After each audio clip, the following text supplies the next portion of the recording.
Armenian Heritage Award, which will be given to 3 public school educators who are of Armenian descent and who follow the example of Ms. Zaruhi Serachikjan, who dedicated her public school career in the Los Angeles Unified School District, teaching students about Armenian culture, identity, and history. Our 3rd award is the Richard G. Hovanesyan Armenian Genocide Higher Education Award, which will be given to 1 outstanding college professor who is dedicated to highlighting the history of the Armenian Genocide and its significance. Our 4th and newest award is the Ambassador Henry Morgenthau Sr. Courage Award, which is given to an individual who has demonstrated outstanding courage in the face of adversity, bringing forth stories of crimes against humanity as a stand for awareness and justice. Without further ado, I would like to re-invite our Master of Ceremonies to begin the first round of today's honoree presentations.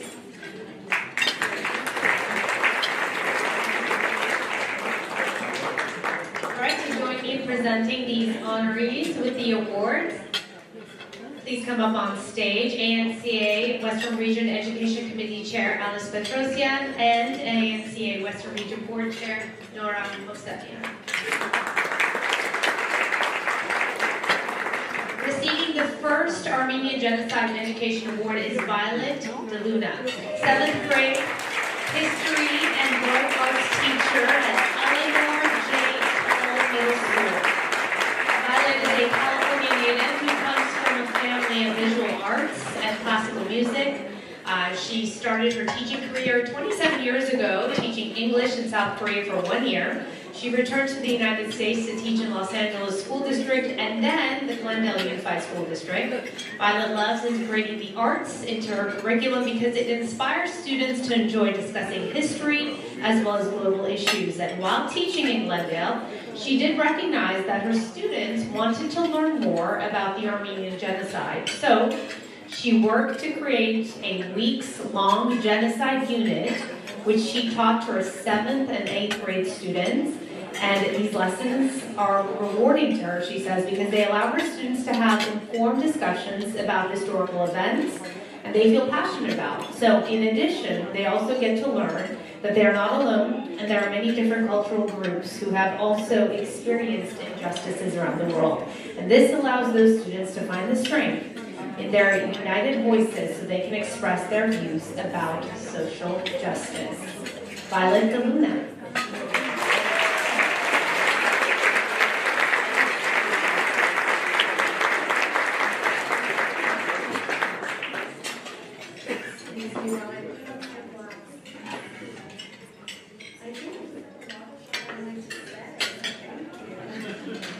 So my name is Violet DeLuna and I teach history and world arts at Toll Middle School with Glendale Unified School District. I would like to thank the Armenian National Committee of America for this recognition today. I would also like to thank my colleague Jean Petrosian for this recognition and Maury Van Hakian for supporting this recognition. I would also like to thank Glendale Unified for making Armenian Genocide lessons a part of the curriculum and being the first in the nation to make April 24th a Pupil-Free Day so that we can all recognize Armenian Genocide in the community. So, I've been teaching lessons on Armenian Genocide for my 7th and 8th grade students for about 9 years. This next year will be my 10th year. It's important because it's an issue that the students are clearly passionate about. We can all see that, especially in April on our campus. So in developing these lessons, I wanted to help them have meaningful conversations with each other about the crimes of genocide, human rights, and social justice. So every year in April, I designate a week to discuss what is genocide. And over the 9 years, the unit has evolved. It has included listening to survivor stories, identifying the characteristics of genocide, reading summaries about Armenian genocide as well as other genocides.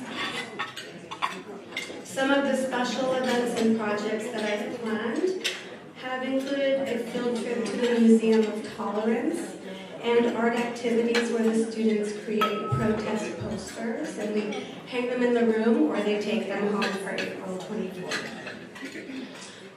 When we were all on lockdown and teaching and learning in Zoom, I included a virtual field trip to the Holocaust Museum where we had a guest speaker who is a well-known Holocaust survivor, Joseph Alexander, who I'm sure many of you know about. So these lessons are rewarding to me because they allow the students to have informed discussions about a historical event that they do feel very passionate about. And having these conversations about genocide help the students to have a strength in their voices as they express their views about the crimes of genocide, human rights, and social justice. And lastly, these conversations are important to have so that we can all recognize when genocides are occurring, and together we can speak up to prevent these events from occurring again in our world, hopefully. So thank you again for this recognition.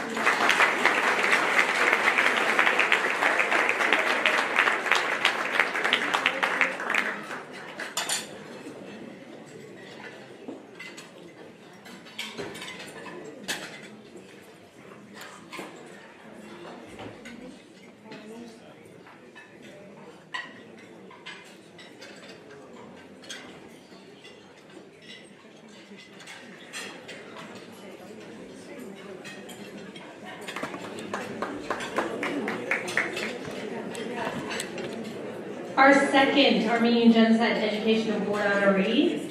Hello. Nice to see you. Okay, this is Celeste Lau.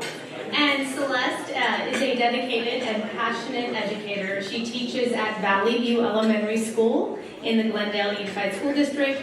She meticulously, it's funny for me to talk about you, you're sitting right here, but she meticulously tailors lessons that inspire and reward her students, and her professional career spans over 30 years of teaching and counseling the secondary and elementary levels. She believes that every human life has value and that every student deserves a good education. Having maintained her Asian and Latino cultures and language, she understands the importance of encouraging students to learn their own identity and their culture and their legacies. After participating in professional learning workshops, Celeste taught her students about the social, emotional aspects when it comes to the Armenian Genocide. And her students receive an age-appropriate curriculum in a supportive way that allows them to feel compassion and understanding of social injustices. Celeste, I hope I didn't take everything away from what you're going to say, but please, congratulations.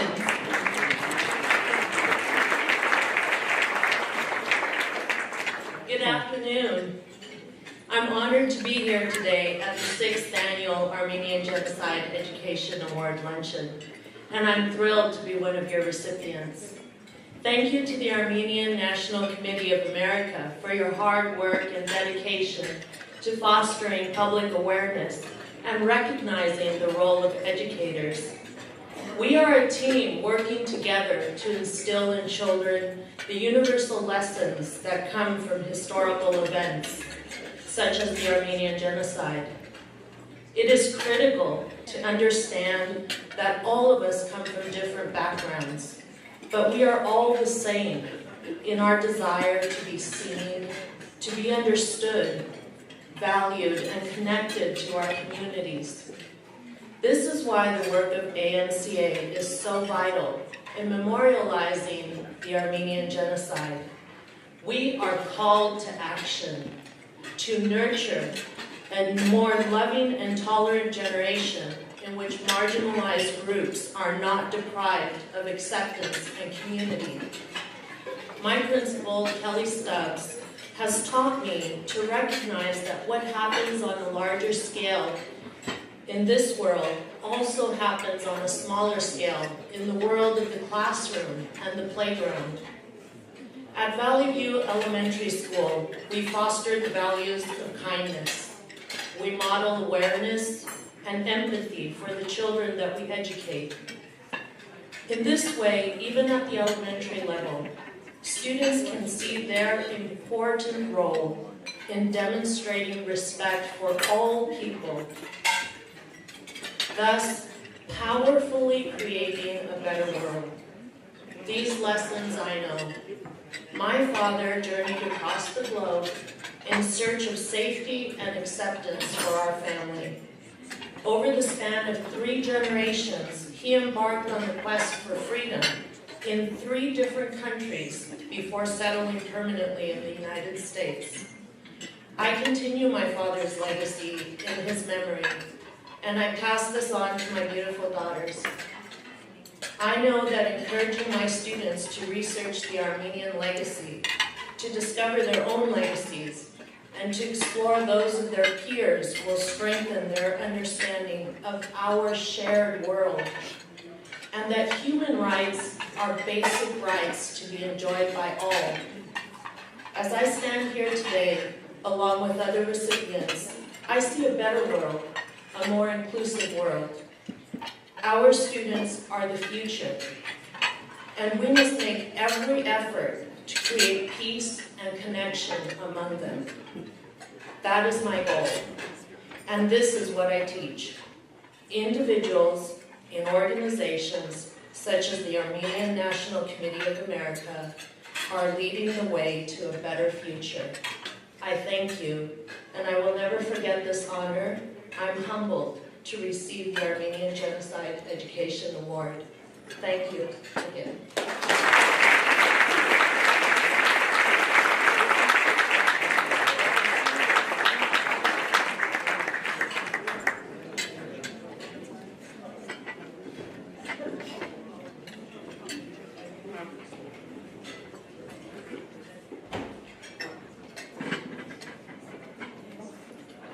Our third Armenian Genocide Education Award honoree is Anna Quintanilla.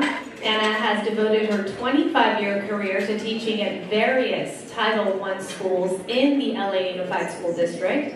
And since 2017, she has been teaching at Mountain View Elementary School, where she currently teaches kindergarten. The warmth she has received from the Armenian community at Mountain View has motivated her to explore, to share, and to teach her students about the rich culture of the Armenian people. And she has implemented age-appropriate lessons in order to help her students understand Armenian symbols and cultures. So her students learn about the importance of, again, social and inclusivity, social justice, that is. She also helped to educate her parent community in the current crisis when it comes to Artsakh. So thank you for that. Please give a warm round of applause for Anna.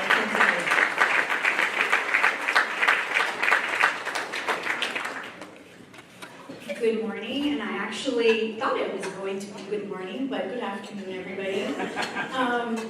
I am not used to speaking in front of so many adults. I'm around 5-year-olds, so you'll have to excuse me. I'm a little nervous.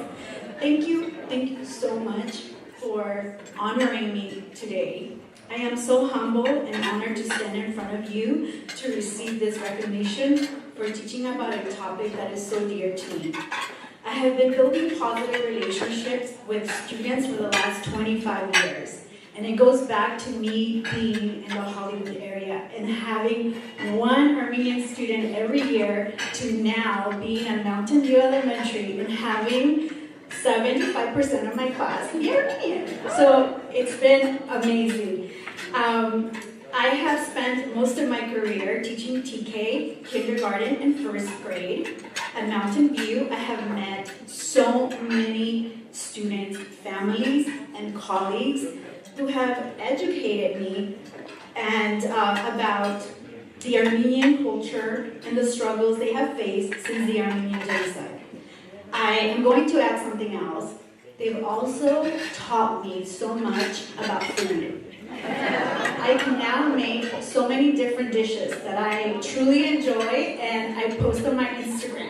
So I've heard so many different things this morning and it really hits home. So I'm so appreciative to the population that I work with. So I am fortunate to teach a very diverse group of children who see each other past the culture they identify with. In the past year, I've developed several lessons in which I learned with my students about symbols of the Armenian culture. I engaged students with a variety of pictures of symbols and guided them to connect to their significance in order to deepen their own understanding of the Armenian culture. I taught my students how to write their names using the Armenian alphabet. I do have to say, I had to Google some things, and I also had to ask for help from our teachers. But it was so rewarding to see them trace their names. This is kindergarten, so it was amazing.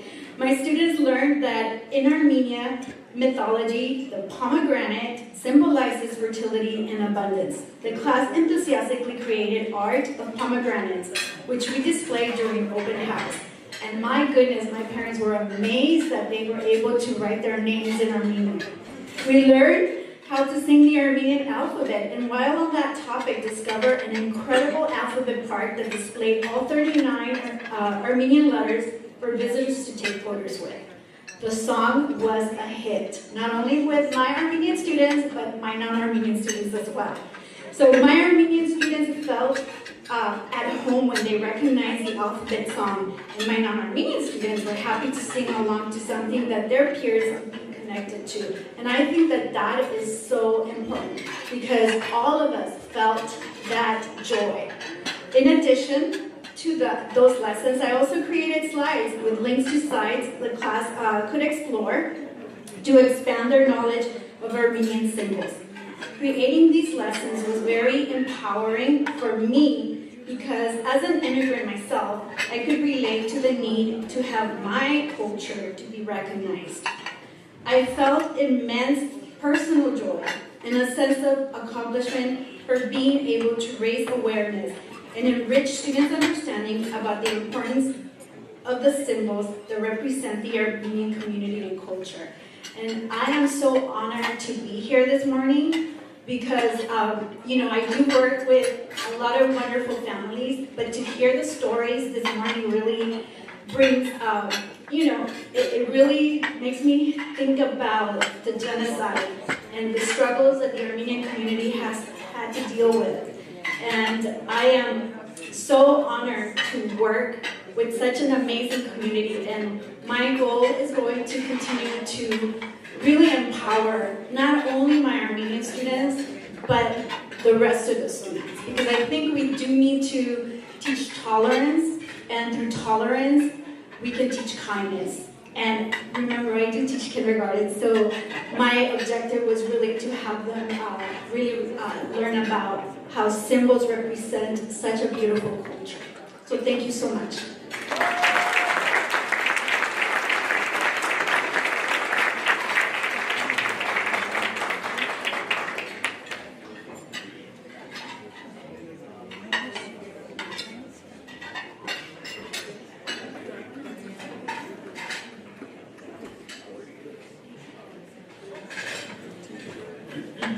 Manuel Lopez is an assistant principal for Alesal High School in Salinas Unified High School District. He's an educator. He's been there for 30 years. As a social studies teacher, he created an innovative new lesson plan in which students are learning about the genocide and its denial through the story of Solomon Hilarion and the assassination of Talat Pasha. He has also developed a lesson highlighting the German involvement in the genocide and the connection when it comes to the Holocaust. Manuel has shared his lessons with his colleagues by providing full-day professional development workshops in his district and at the California Council for Social Studies. Recently, he did participate in GenEd Teacher Fellowship Program, which allowed him to actually travel to Armenia, spend 10 days there, learn about the culture and history. And then he was able to bring back those experiences and embed them into his training workshops. Unfortunately, he could not be with us this afternoon. However, he did send a video, so we are going to play a message from him.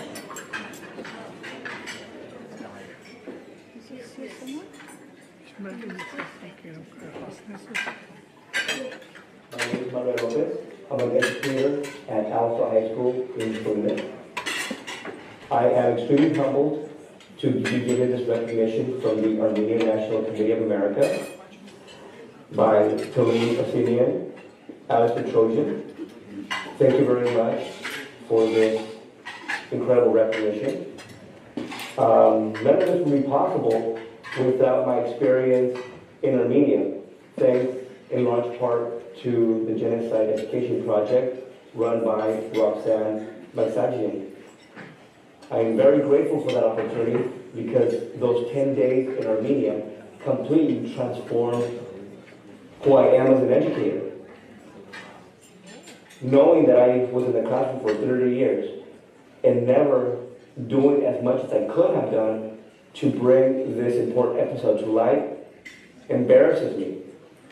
However, in the time that I still have as an educator, I will do my very best to work with my colleagues, my community, and other people that want to learn about the Armenian Genocide in creating lessons that are practical so they can be that gateway for their students and learn about this tragic event. I'm already seeing some dividends here at my school and my community as I have trained several teachers about what I learned in Armenia.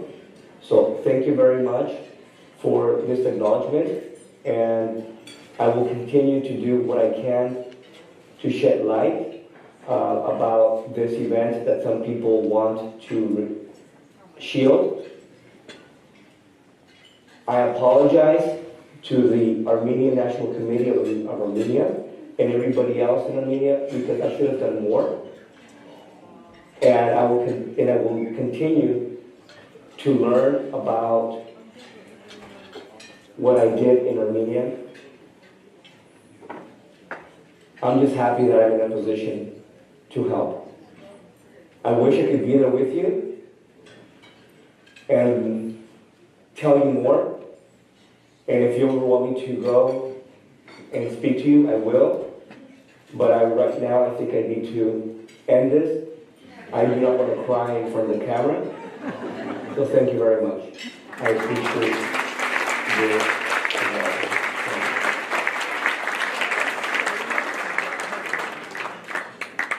That was so sweet. It's exciting to see the genuine, just the embrace of the culture, and also just the fact that at the end of the day, we're all people that want the same things in life: health, happiness, success, the safety of our family. When you take it all into consideration, many of you teach children. You teach children to get along and to be respectful of one another. And some of these lessons I feel as though adults need a refresher course on later on in life. When you think of it that way, it's unfortunate, but encouraging because we have people like you to remind us. So I would like to bring up Taline actually right now to the podium. She's going to introduce the Zaruhi Sera Chichyan Armenian Heritage Award honorees at this time. Oh, you're behind me. Thank you, Alexia. I'd like to tell you a little bit about the amazing Zaruhi Sera Chichyan. Zaruhi Sera Chichyan was born in Mexico City in 1933 to Hampartsum and Osana Chichyan, both survivors of the Armenian Genocide. In 1935, her family immigrated to the United States, settling in Los Angeles, where she spent the remaining years of her life until her passing in 2021. Sarah earned her bachelor's degree in psychology from UCLA in 1956, and a year later earned her teaching credentials. She dedicated her life to public school education and spent nearly 40 years teaching for the Los Angeles Unified School District.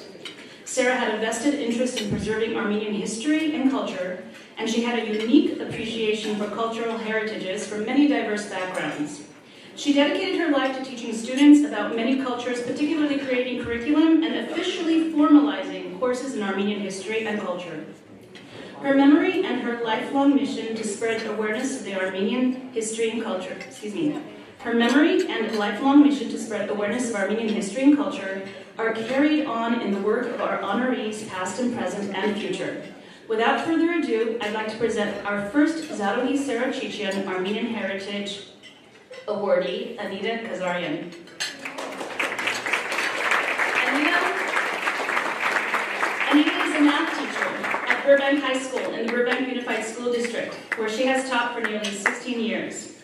Anita has many English language learners in her classes, and she works to build a nurturing classroom environment in which all students of diverse backgrounds feel safe and included.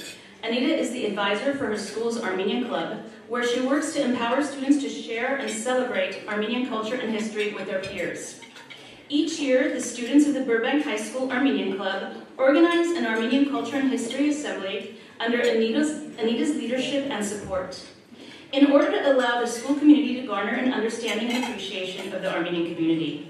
Anita has also worked to help the school community understand the current crisis in Artsakh and has supported the social-emotional needs of her students and their families. Ms. Anita Kazarian, it is my honor to present to you the Zaruhi Sarachitian Armenian Heritage Award.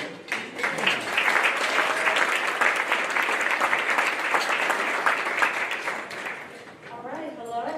I'm Anita Kazarian. I'm a mathematics teacher at Burbank High School, and I advise our Armenian Club. I would like to begin by thanking my dear colleague Diana Ambasta for the nomination, and thank you ANCA Education Committee for this honor. I'm deeply honored to receive this award. Growing up in an Armenian household, preserving our language, history, and heritage has always been important. I've always felt like it's my responsibility to raise awareness about the Armenian Genocide and honor the memory of those who perished and those who survived the unimaginable. I believe that it's important to educate future generations about the dangers of hatred and discrimination and the importance of standing up against it so that future atrocities never occur again. In 2006, the first Armenian club in Burbank High's history was established by a few passionate students with the help of Mr. Paul Korian and school board members. I was excited to have been asked to advise the club. I've always had a strong love and connection to my homeland, and I've always been passionate about helping others. Being an advisor for the Armenian Club has given me the opportunity to give back to the Armenian community and make a positive impact. It has also allowed me to inspire students to hold on to their Armenian heritage, identity, and culture while embracing our new home in the United States. The Armenian Club's mission is to educate both Armenians and non-Armenians in our school about the history and culture of Armenians and to raise awareness about the Armenian Genocide. Sadly, existential threats against Armenians of Artsakh persist today, and we are working on raising awareness for that as well. Throughout the years, the Armenian Club has organized silent protests, held school assemblies to educate students and staff about the culture and to raise awareness about the Armenian Genocide. And we're also currently organizing another assembly in April with guest speaker Tigran Kodanian, who will be speaking about the genocide, the aftermath, and current issues in Artsakh. Our club has also participated in various fundraising activities. One such activity was the ANCA-WR Special School Pen Pal and Donation Project, where we have partnered with the U.S. Peace Corps workers and community businesses to raise over $3,000 to help build a roof over the school and exchange letters with the children. Our students have also volunteered in the Armenian Telethon and for Armenian representatives with their campaigns. I want our students to know that Armenians are strong and resilient. Despite countless hardships our people have faced, we've managed to overcome these challenges and to preserve our heritage and identity. As an educator, I believe that we all have a responsibility to help our students become culturally proficient in our multicultural schools. This is why I encourage my students to be actively involved and to work with each other in order to make our school, our community, and our society a better and more compassionate place. Thank you again. I'm grateful for this recognition.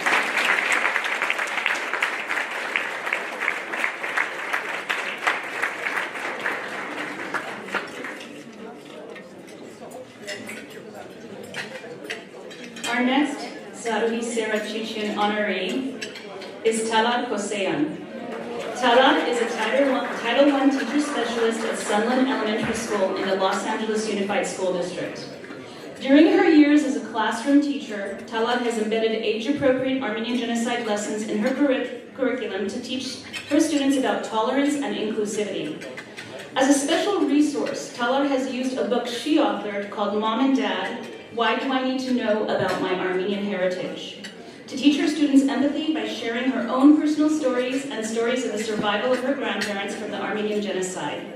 Talat has shared her lessons with educators and students in other school districts as well as her own.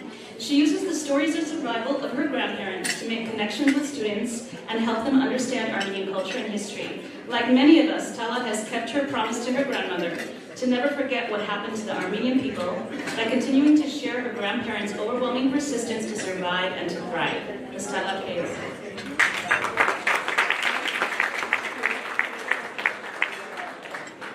Good afternoon, esteemed guests. It's an absolute pleasure to be among such incredible people. Thank you, ANCA, for this amazing honor.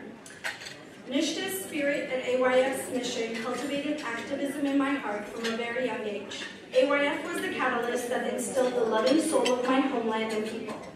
I was born in Aleppo, Syria, and moved to Philadelphia when I was 7.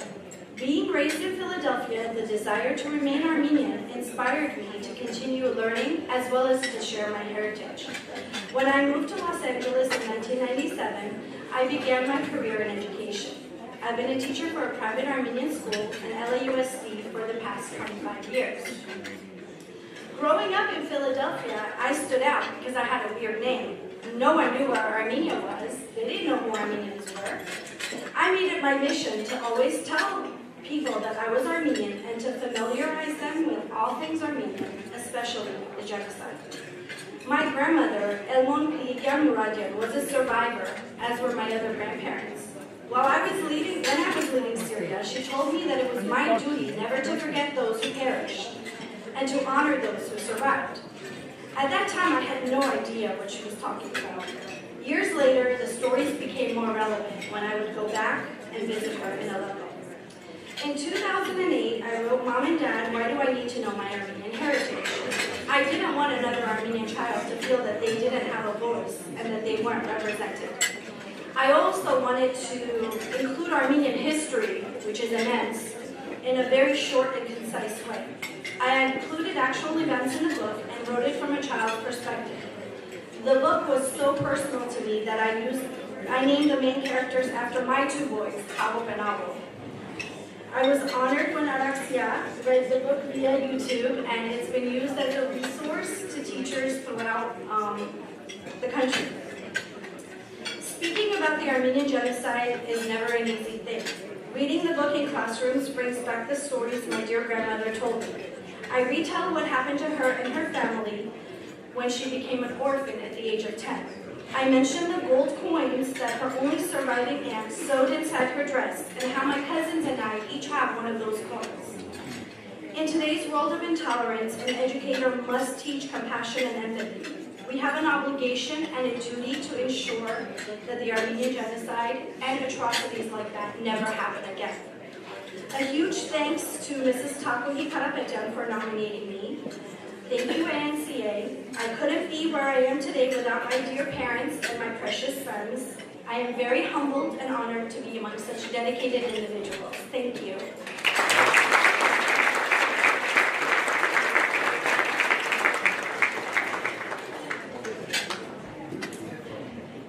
Our last Zaruhi Sarah Chichian honoree today is Taline Satanyan. Taline is a 3rd grade French dual language immersion teacher at Benjamin Franklin Elementary School in the Glendale Unified School District, where she has worked for the past 8 years. As an educator, Taline has worked tirelessly to incorporate Armenian culture, dance, and history in her classroom instruction and within the entire Franklin Elementary School community, all the while teaching her students in French. Thanks to Taline, her school community regularly celebrates Armenian traditions, holidays, and practices. Additionally, Taline shares awareness of the tragedies that have occurred in Armenian history, including the most recent crisis in Artsakh. Tallinn organized a fundraiser for the victims of the Artsakh attacks by holding an online auction of beautiful graphics, some created by her students. Tallinn's passion and compassion are evident in all that she does to ensure she meets the needs of her diverse students, while she continually celebrates her cultural heritage with her school community. Tallinn?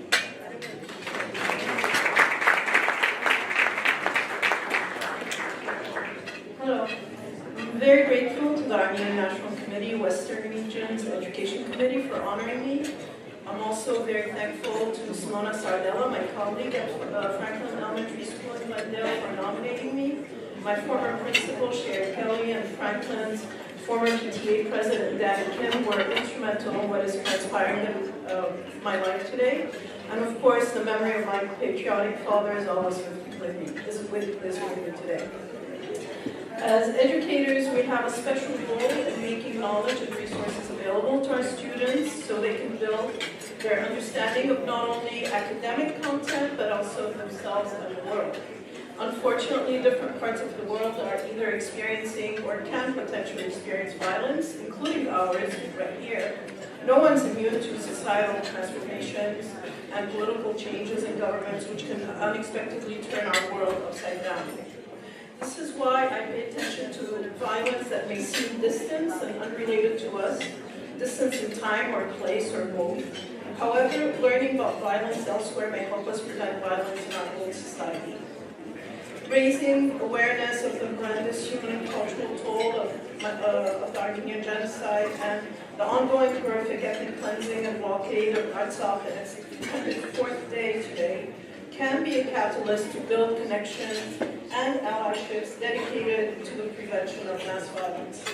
As an educator, my approach to a violence-free world is celebrating diversity, giving voice to silenced communities, instilling respect and tolerance for difference, and encouraging critical thinking.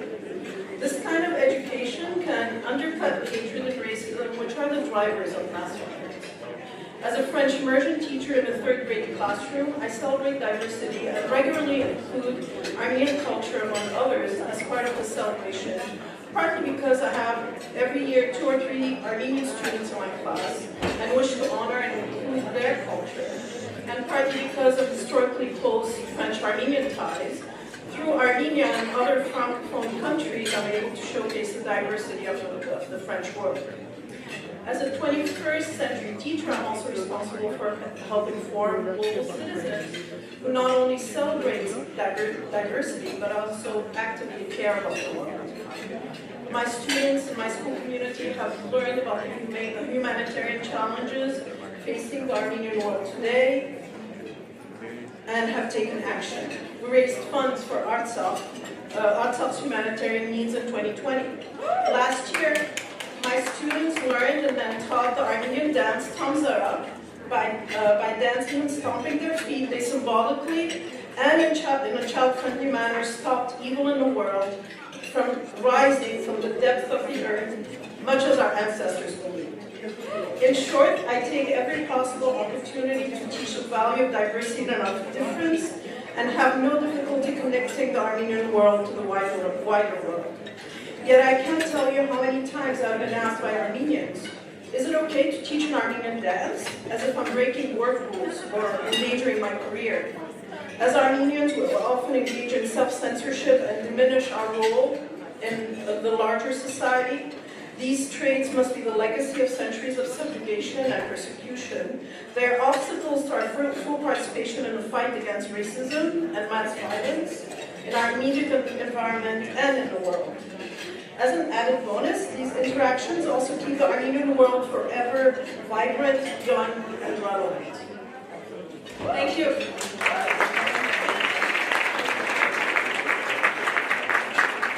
Congratulations to all 3 of our Zadohi Sarachichian Armenian Heritage Award honorees. Zadohi would be very proud of all 3 of you.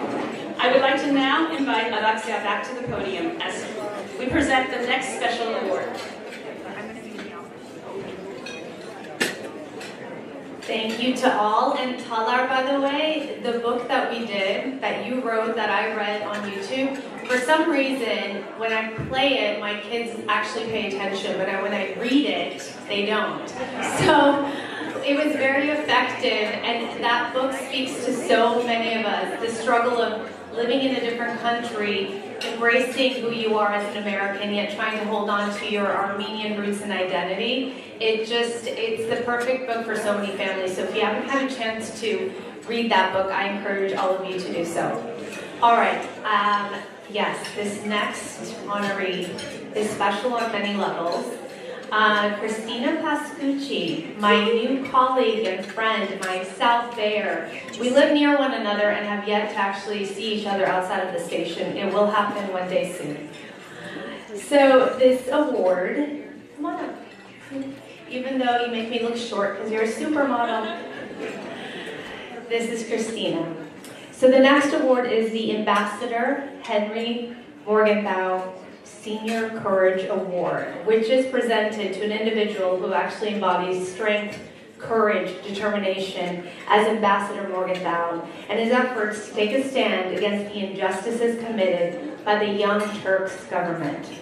This award is important to us, and it's being offered to Christina this year because while she was in Armenia, she actually went to Artsakh. Christina traveled to the very front line. She actually went and visited many cities like Jermuk, and she spoke to families, people who've been impacted by the war there, and they're impacted even to this day. What's interesting is, in September, Christina, prior to joining us at Fox, did a little adventure where she went all over the world, and she chose to go to Armenia. And she sent me a message and said, I'm going to Armenia. Can you hook me up with a translator? Can you recommend a place for me to stay? And I was so excited. I'm like, yes, of course, absolutely. I just regret I'm not there to do it myself. So I connected her with some people, and then she said she had plans to go to some of these border towns and to actually come to understand what was actually happening. She had that interest to go there herself, which was just so admirable and so amazing. The day she was, which city were you in when there was, you were in Jermuk, okay. So the day there was actual fighting there, or shots had been fired, we were communicating, and we had plans to do a Zoom together so I could do an interview and then put a little something together for the newscast. And it was a way to introduce Christina to the Fox 11 audience. And I remember how stressed she was, and there was so much going on because you were worried that some of the soldiers you'd been able to speak with that day, whose identity you were going to conceal for their safety, you were worried that some of them had been injured. And I remember just the emotions you were feeling, and it was a very stressful evening, but you made the time to actually speak with me that night. We put that story on the air, and then when she came back and she joined us at Fox 11, she also had so much material. She put some pieces together. I hope you've seen it. I've shared it. They're on our website. They're on our social media. Christina is the type of journalist that I think when someone is looking into the field of journalism, this is the kind of person you want to be like. Someone who's curious about the world, who wants to learn about people, who just has this hunger and passion to tell people stories. She is in it for the right reasons, and many people who come into this industry, especially in this day and age, are in it for the wrong reasons. But Christina really embodies everything that is respectable about journalism. It's an honor to work with you now and to know you, and like I said, we will get together soon. So what's also important, and also such a kind of ties it all in, is the fact that Christina talks about the fact that she learned about the Armenian Genocide for the very first time from her Spanish teacher at Calabasas High School, which is really amazing, right? Dr. or Miss Gregorian. Unfortunately, she was not able to be here today. We were looking forward to connecting the two of you, but this brings it all in. This was one teacher who spoke of the genocide and stayed with her. She's always been curious about it, and many years later she decided to go to Armenia to actually be there in person. So Christina, thank you for your passion. Thank you for embracing this community. We are happy to have you and excited as a non-Armenian that you've taken an interest in our cause.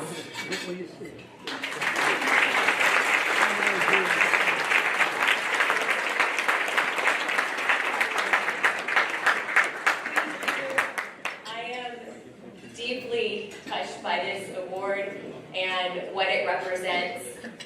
Los Angeles, as we know, is a melting pot of such vibrant culture, and something I've noticed over the years reporting on the streets of LA for 15 years now is the Armenian diaspora here has really stood out to me.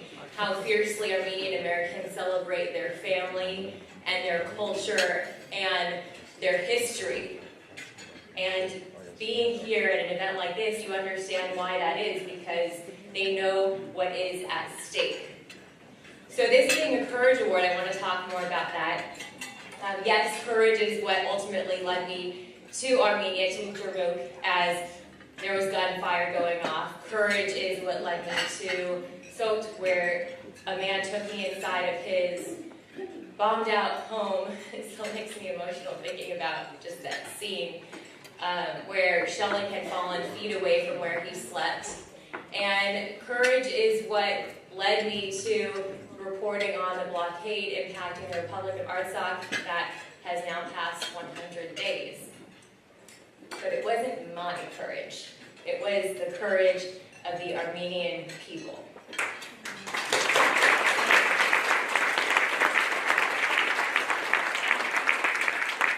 And as Araxia referenced, it was the courage of Dr. Gregorian, my high school Spanish teacher, who was so brave to talk about the Armenian Genocide and what happened. And as you might imagine, it was likely not in the Spanish-speaking curriculum to learn about the Armenian Genocide, but she made a point to teach us.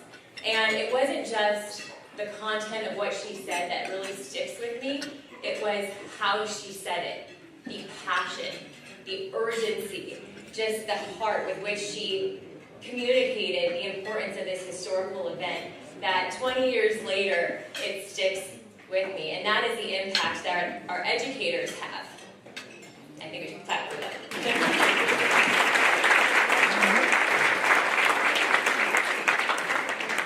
So thank you to our educators. Thank you to this amazing organization for having me.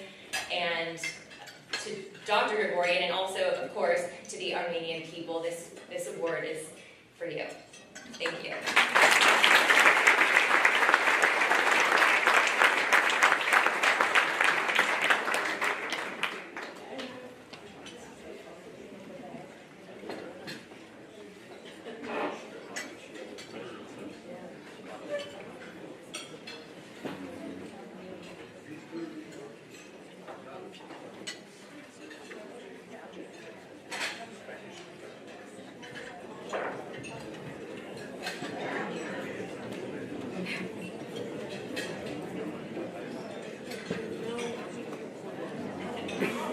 I know, she's very tall.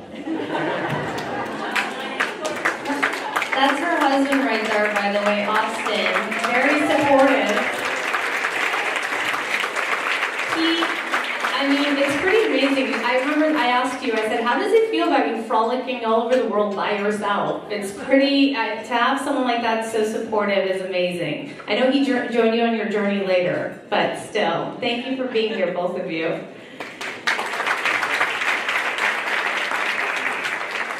You know what? I have to add that in order for someone like Christina to do what she does, she has to have someone like him support her. And it's true about what they say about, along the lines of every strong man, there's a strong woman, and vice versa as well. Like that is, it works together. And my husband's not here. Usually he's at every event. Nora knows he's everywhere. But he's not here tonight, but I'm fortunate enough to, or today, I'm fortunate enough to also have someone like that in my corner, which allows me to do all the things I'm able to do. It's tough. So let's yes, for the spouses, the supportive spouses in all of our lives. I would like to invite ANCA, Western Region Education Committee Secretary Laura Garbudian to the stage. She's going to introduce the Richard J. Hovhannisyan Armenian Genocide Higher Education Award honorees at this time.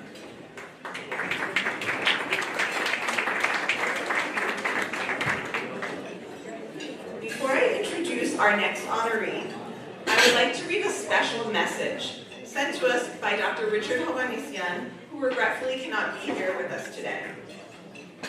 Dear ANCA Western Region Education Committee and friends, I'm very pleased that the in-person Genocide Education Program and Awards are being resumed today. Everything shut down about a week following the last memorable luncheon in 2020. And our world changed drastically with difficult to imagine challenges, both personally and for our Armenian worlds collectively. I'm gratified that there are those who refuse to lose their purposeful spirit and commitment and have had the willpower to reorganize and go forward. The recognition of educators who have continued to enlighten and advocated during these trying times is most commendable. Congratulations to all of the recipients. With all good wishes, Richard Hovanesian.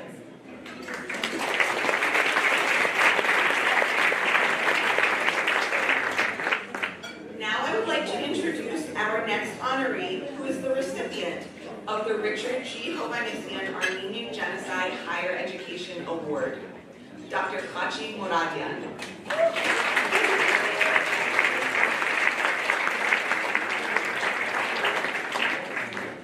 Dr. Moradian is a longtime advocate of the Armenian cause and human rights issues around the world.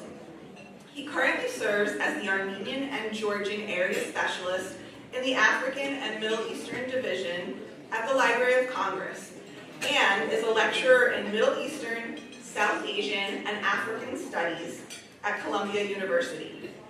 He also serves as co-principal investigator with Professor Paul Bogosian of the Project on Armenian Genocide Denial at the Global Institute for Advanced Study at New York University. Dr. Moradian has led countless Armenian and non-Armenian human rights initiatives. In the little spare time he has, Dr. Moradian has also led many pilgrimages to the historic lands of Western Armenia, which are now part of Eastern Turkey, in order to conduct research, document the continued cultural genocide occurring, establish and maintain relationships with hidden Armenians, and connect Armenian genocide descendants to their ancestral lands. I am one of those descendants who has had the privilege of traveling with Dr. Moradian to my great-grandparents' village, where they were forced from during the genocide. And as you can imagine, it was one of the most impactful experiences of my life. I know there are several of you here today that have also traveled to Western Armenia with Dr. Moradian and feel the same way, thanks to his selfless leadership and dedication to historical truth, justice, and reparations. In addition, Dr. Moradian is also the author of a book, The Resistance Network, The Armenian Genocide and Humanitarianism in Ottoman Syria, 1915 through 1918, published by Michigan State University Press in 2021, and receiving the Syrian Studies Association Honorable Mention 2021 and the 2022 Aronian Book Prize for Excellence in Armenian Studies.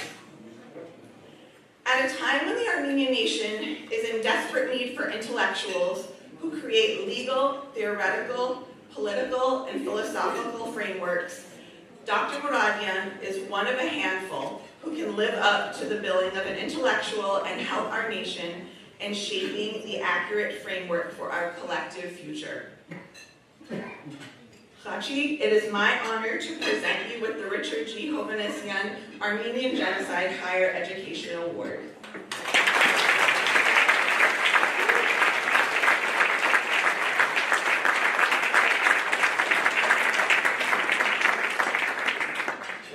Thank you, everyone. I'd like to thank the ANCA Western Region Education Committee for this award, and it's all the more meaningful that Laura introduced me here this afternoon. Where should I start? I should start with educators as well. I can trace my life from my childhood all the way to today through the experiences, the lessons, and the inspiration that I have received from my teachers. Starting from Lebanon during the Civil War, where I spent my entire childhood, all the way into my studies with my PhD and bigger. Perhaps it's no exaggeration to say that many of what I have tried to, at my best as a professor, I am channeling my teachers and educators and mentors. I can almost feel myself echoing their words. I can feel how I'm sort of channeling them in my work, in my teaching, again, at my best. Ultimately, when we think about genocide education, it's about teaching one of the Armenian genocide education in particular. It's about teaching one of the most horrific crimes of the 20th century. But ultimately, for me, genocide education is so much more. When I started working during my PhD work, when I started working on the Armenian genocide, I wanted to document what happened in the darkest corner of the Ottoman Empire during World War I. What many of us Armenians here know as their Zor, what in scholarship and in journalism is known as, the darkest corner of the Armenian genocide, the grave site of most of the Armenians who perished, and in that sense, such a central place. So my initial journey was one of trying to document the darkest corner, and therefore my expectation was that this was going to be a painful journey. This was going to be about writing about death, destruction, massacre in that corner of the world, which is today in modern-day Syria. But one of the phenomenal things that happened with that project is that as I learned more about that region, as I learned more about the way Armenians organized in that region, those survivors who were in terrible condition arriving in Syria, the way they formed this underground resistance network, tried to save as many lives as possible. It essentially transformed this book that I was imagining to be extremely dark into a book that was dark, but at the same time it highlighted and emphasized the agency of the Armenians, their ability to organize and fight back and push back. So genocide education is also about education on resilience. It's also about education on resistance. And in that sense, I think the best we can do as educators, when we are talking about the darkest moments of human history, is to also be mindful of the fact that in those darkest moments, in those darkest corners, people are not just passively, like sheep, as is often said, going for their deaths. They're standing up and they're doing their utmost and their best to survive and help others survive. And this is perhaps, this experience was the most transformative moment of my life. Just looking at a very dark thing and seeing hope, seeing resilience, and then ultimately, as I said, the book ended up being titled The Resistance Network, even though I would not have imagined that is the title that I would give it when I embarked on this project.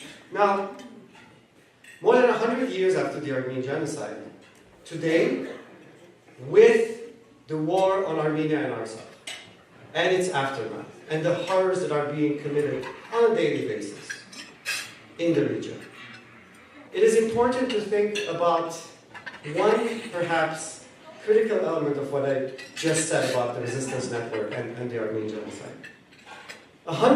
More than 100 years ago, the Armenian nation was at a precipice.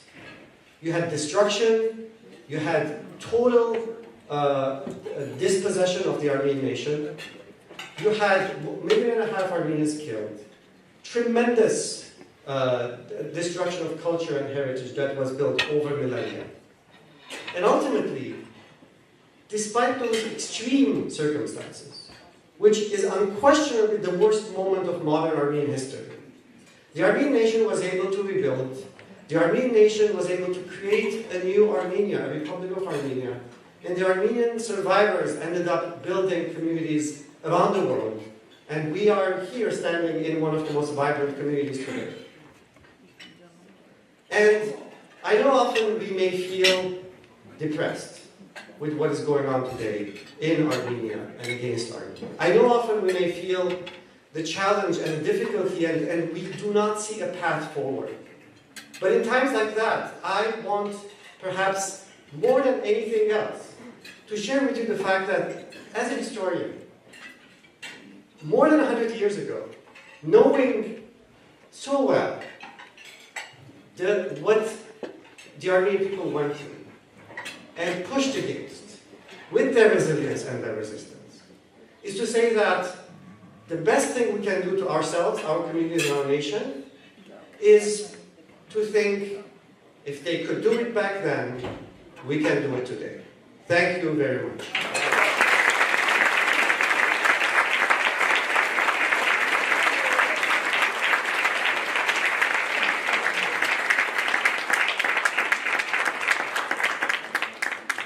Bravo!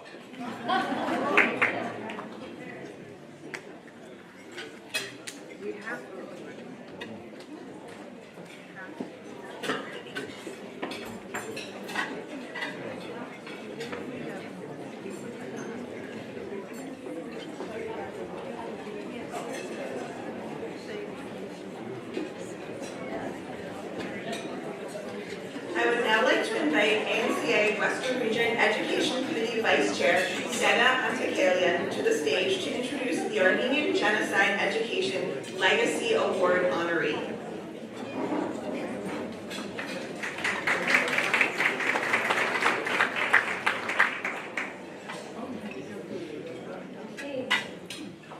In the basic definition of the word, legacy means something transmitted by or received from an ancestor or predecessor from the past. The honoree of the Armenian Genocide Education Legacy Award not only is an individual who carries the memory of the past, but they themselves have also built a legacy in their own right and are a living legend. This year, we are delighted to recognize Dr. Stepan Asturian, who is highly deserving of this recognition. I'd like to now read a few remarks from some of the scholars we have in the room today with us about the impact that Dr. Asturian has had on them and on academia. Professor Asturian, whom I first met at a conference more than a decade ago, but where work I am familiar with long before, remains an inspiration and stands out as a role model. We honor ourselves and our history when we honor a person like Professor Asturian, Dr. Khachik Muradian. I congratulate my friend and colleague, Stepan Asturian, for this very much deserved award. His many years of research, writing, and teaching have made a very important contribution to the understanding of the genocide and Armenian history in general. Dr. Levon Marashlian. I have known Professor Stepan Asturian for a long time, when we were both students at UCLA, and I have always admired his determination and perseverance. From a hardworking and overachieving student, he grew to become the pillar of the Armenian Studies program at UC Berkeley and the highly respected scholar of Armenian history. And now, this very deserving award. May this award lead him toward his future endeavors, especially in Armenia, and much-needed improvements in genocide scholarship. Dr. Rubina Peronian.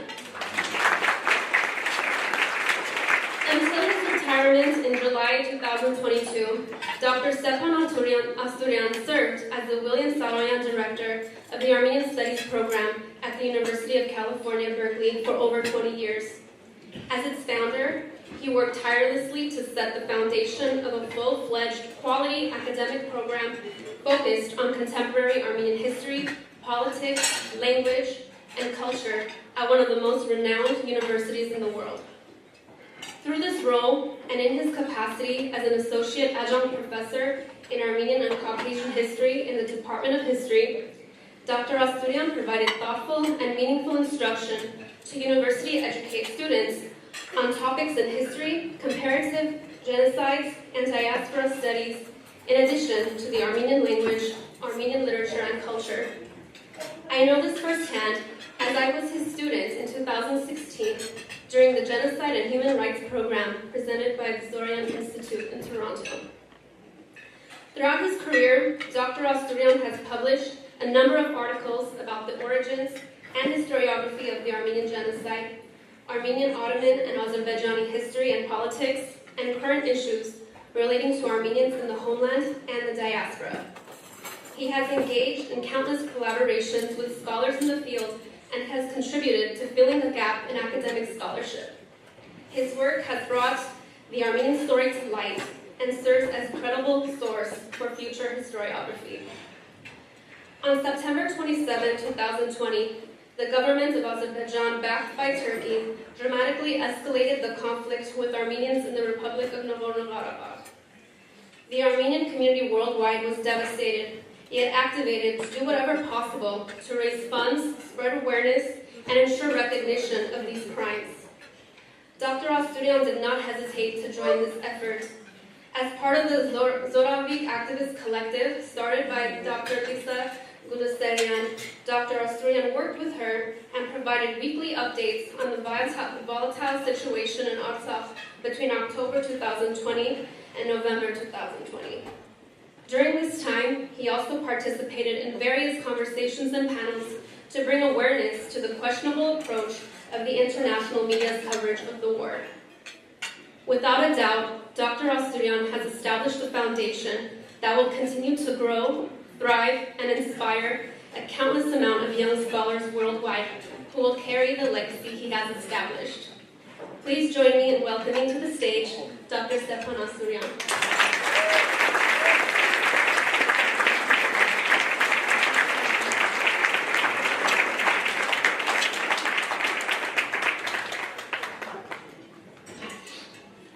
Well, very nice words, thank you. First, I would like to thank the Armenian National Committee of America, Western Regions Education Committee, for selecting me to receive this Armenian Genocide Education Legacy Award. I don't know if I deserve it, but I certainly appreciate it. And I'm honored to join the very select group of distinguished former recipients of this award. I am also happy to see here old friends and dedicated individuals with whom I worked in the past, for instance as a member of the first and second, then called Usumnagan Horut, of Board of Regents, and that includes Dr. Alice Petrosian.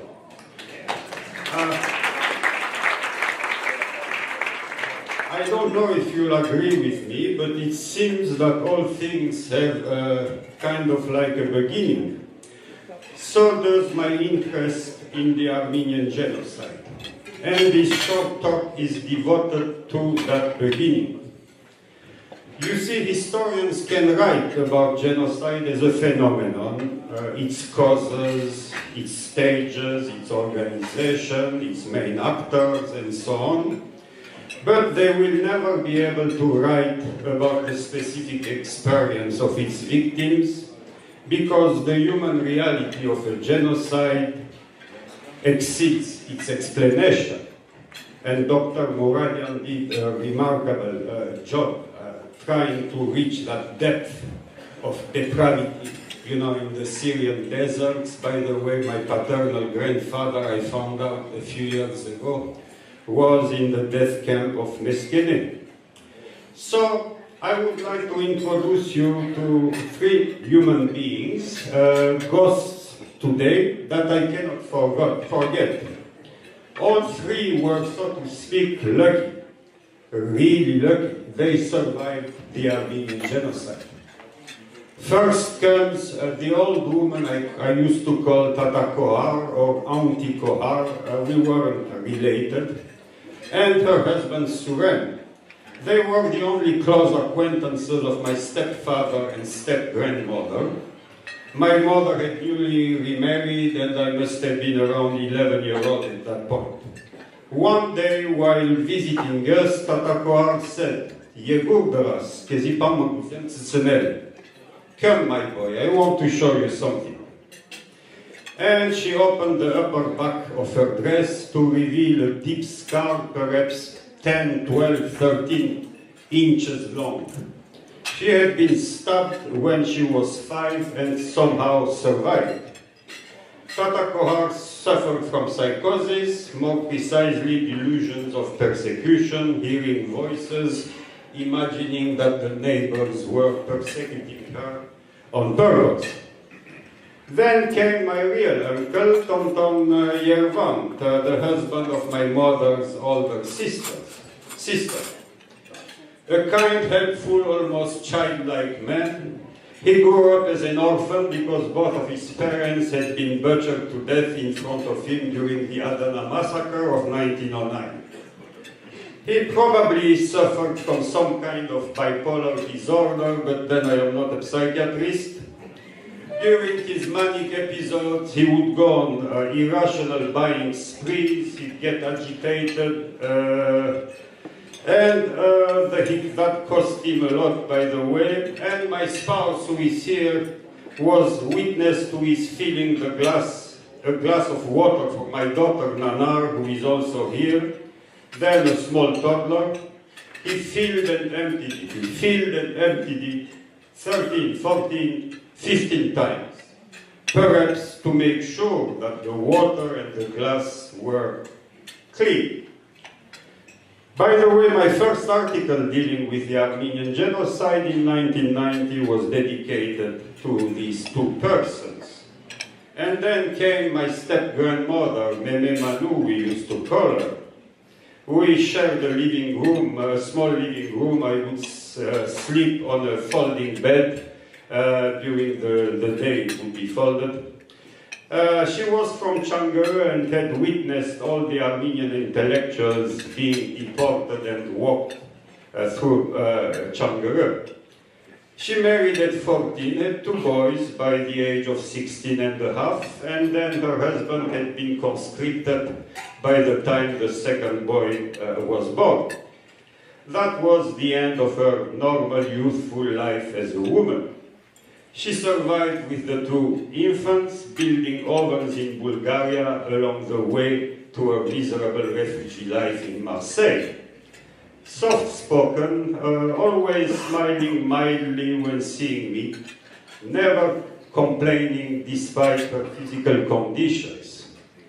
And then there was that silence about the past, despite all the time we would spend together in that room. And it was the silence of the dead. I will never forget her looking at me from the window of my parents' bedroom while I was taking a taxi to go to Nice airport on my way back to LA. She knew this was the last time, and I think I did too. The presence of one past was ending. When I think of these countless witnesses of the crime, the book title of one of the pioneers of genocide studies, Dr. Leo Cooper, comes to my mind, The Pity of It All. None of the works I have read, seminars I have taught on comparative genocides, and academic lectures I have given about the Armenian genocide will offer you a glimpse, just a glimpse, into the genocidal abyss, like the sad fate of these 3 lucky human beings. Today, Armenians, not unlike victims of other genocides, are facing a problem. I probably belong to the last age group to have grown up with these ghosts from the past. The new generation, however, is cut from them. They will never see Tonton Suren's emaciated face and really dark brown skin, perhaps baked by the sun of the Syrian desert. And they will not live with the memory of their gaze. This is where educators, especially pre-university educators, play a crucial role. It is incumbent upon them to teach where racist, exterminatory, and imperialistic ideologies lead. That is mass death.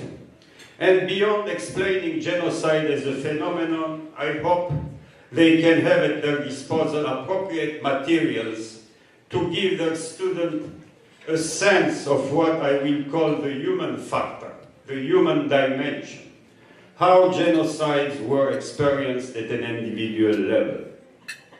For sure, we all owe a debt of gratitude to the outstanding teachers being honored here today.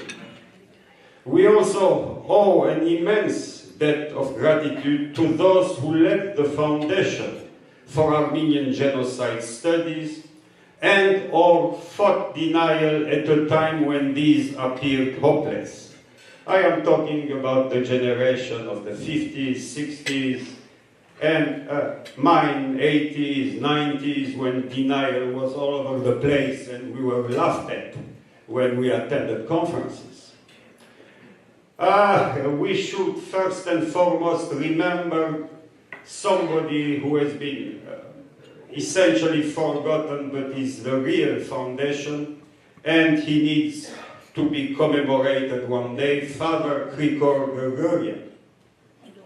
We need obviously to remember Vahakan Hovannessian, Richard Hovannessian, and some of his students, Dr. Rupina Pirumian, Levon Marashian, I think he is here, Vahram Shemmassian, I don't know if he is here, and then some key non-Armenians, Israel Charny, Leo Cooper, Ellen Fine, who supported us at the time when we were being despised. At the beginning of my talk, we agreed, even though I actually didn't ask for your opinions, that all things have a beginning. But do all things have an end? For instance, the Armenian Genocide. I leave you with this question at a time when genocide denial is still flourishing in Turkey and genocidal rhetoric proliferating in Azerbaijan. A country where criminals and war crimes are extolled and kids are brainwashed in schools into hating Armenians. This is a country where a glorious officer, Ramil Safarov, who courageously, during a NATO program in Hungary in 2004, beheaded Lieutenant Gurgen Markarian while the latter was asleep. Now I believe that's an act of courage, and this guy is celebrated today as an Azerbaijani hero. Literally celebrated. I read Azerbaijan. I know what I am talking about. Finally, the fight against genocide and genocide denial should obviously be based on genocide studies, especially comparative genocide studies, but also education and advocacy. This is where obviously the Armenian National Committee of America and its Western Regions Education Committee has been doing more than its fair share with the latter two fields, advocacy and education. Last paragraph, remember, one cannot be defeated easily unless one is already mentally defeated. This applies to competition, this applies to elite soldiers, to a good fight. Your presence here is not just to honor some educators, including myself. We are small links in the long chain leading to truth and justice. Each one of us does his, her part, and we complement one another. There is a beautiful song by François Hardy, which starts with the word "on est bien peu de choses." A lifetime comes and a lifetime goes. Your presence here actually is not just a tribute to the honorees today, it is proof that you continue honoring the ghosts I mentioned earlier on. Thank you.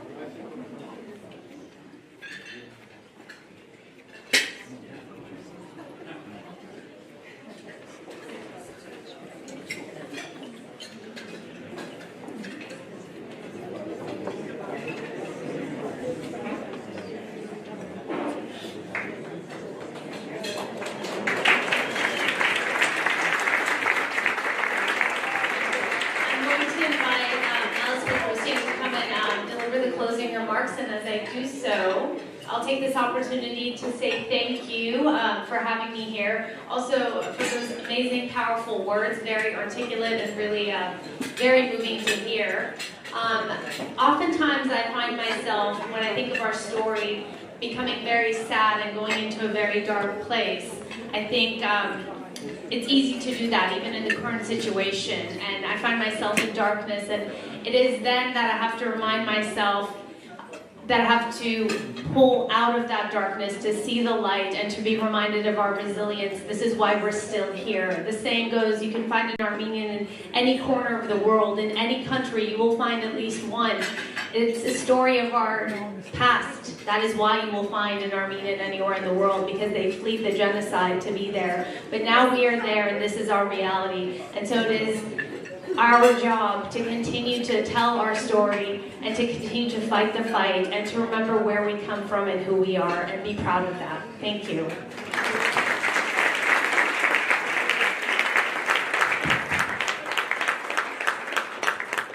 You have to agree with me. I'm not giving you a choice.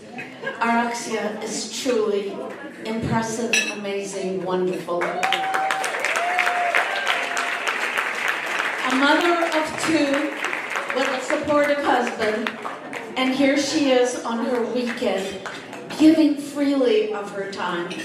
I'd like to invite the Education Committee all up, and as they come up, we'd like to thank Araxia. We're not a wealthy group, as you will soon know. I mean, you can't be wealthy charging what we did for them. By the way, did you have enough food today? In case you didn't, stay tuned, we can bring more. Seriously, to have given up her weekend, we want to thank her from our heart with gifts from people like our esteemed authors and Armenian champagne and some of the other things. But Araxia and John know it goes deeper than the basket. It goes through our hearts to you. We love you. Everybody come up here, all the committees, and Araxia in the middle while I read my closing. Just a moment to share with you one more important project. We have a serious crisis, and I'm not just talking about Artsakh. How many of you know there's a teacher shortage, Armenian teacher shortage here in the U.S.? Raise your hand if you're aware of our teacher shortage. It is so serious that LA Unified is thinking about closing something we fought dearly for, one of our dual language Armenian programs, because we cannot find teachers. I want to thank Lucy Mardirosyan for her role in this. She's picked up this project, but Lucy has an amazing partner. Will the CSUN group please raise their hand?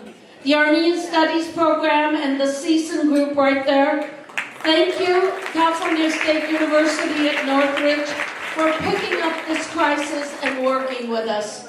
LA Unified also.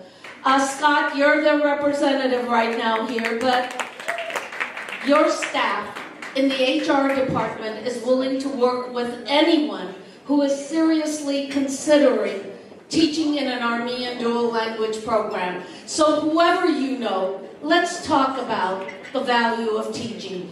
I know it no longer is the profession it was in my grandparents' era, but it is still an extremely valuable profession. We need your help. How does one even begin to close this rewarding afternoon?